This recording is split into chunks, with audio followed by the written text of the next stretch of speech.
একজন চায়, একজন মানে সবাই চায় 100 বছর বাঁচতে, তাহলে 100 বছর বাঁচবো কি করে? 100 বছর বাঁচবো যদি প্রকৃতির খাবার খাই।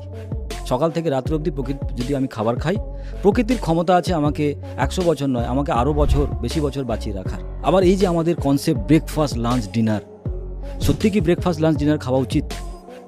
আমার খিদে পেলে খাবো, আমি ব্রেকফাস্ট কেন খাবো? আমার খিদে পেলে আমি খাবো, আমার লাঞ্চ কেন খাবো? আজকের দিনে দাঁড়িয়ে এই কনসেপ্টটা প্রচুর প্রবলেমেটিক। কেউ কেউ বলছে 2 ঘন্টা ছাড়া খাও। তাহলে তুমি 2 ঘন্টা ছাড়া টয়লেট যাও না, তাহলে 2 ঘন্টা ছাড়া তুমি জল খাবে কেন? কেউ বলছে এত লিটার জল খেতে হবে, এত ক্যালোরি কাউন্ট করে খেতে হবে। গরু কত লিটার জল খায়? ছাগল কত খাবার খায়? ওজন করে খায়।